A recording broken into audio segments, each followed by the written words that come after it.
राधानगरी तालुक्यातील 10हून अधिक गावातून बालिंगा ते दाजीपूर या मार्गाचं रुंदीकरण करायला सुरुवात झाली आहे। यामध्ये अनेक शेतकऱ्यांच्या शेतजमिनी या रुंदीकरणात जात आहेत। त्यांना विश्वासात न घेता रस्त्याचं रुंदीकरण सुरू केल्यानं शेतकऱ्यांनी संतप्त भावना व्यक्त केल्या।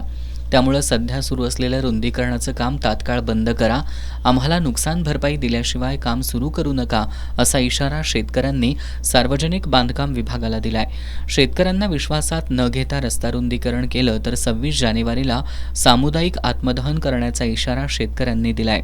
बालिंगा बीडशेड वरून धामूड मार्गे दाजीपूरला जाणारा रस्ता जे राज्य मार्ग आहे, त्या शेतकऱ्यांना कुणालाही न विचारता आमच्या जमिनी घेण्याचं काम त्यांनी केलेलं, रस्त्याचं काम आम्ही थांबवलेलं आहे। आणि ह्या जमिनी ज्या घ्यायला लागलेल्या आहेत त्यांची नुकसान भरपाई जर नाही मिळाली तर आम्ही शासनाला 26 जानेवारीचा आत्मदहनाचा इशारा दिलेला आहे। आणि जर आमची त्वरित इन्क्वायरी किंवा चौकशी करून आम्हाला मोबदला दिला नाही तर 26 जानेवारीला कुठल्याही परिस्थितीत 500 ते 600 लोक घेऊन आम्ही राधानगरी तहसीलदार समोर आत्मदहन करणार आहे। हे कुठल्याही परिस्थितीत आम्ही तडजोड करणार नाही। याबाबत राधानगरी तहसील कार्यालयात बैठक बोलवण्यात आली होती।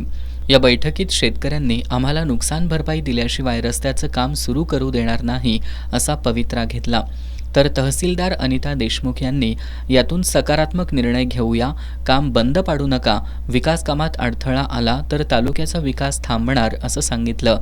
यावेळी एकनाथ पाटील, नारायण रेडेकर, संग्राम कलिकते, अमर पाटील, डॉक्टर वीरेंद्र जांभळे, SB पाटील, तानाजी पाटील, तुकाराम पाटील यांच्यासह शेतकरी मोठ्या संख्येनं उपस्थित होते।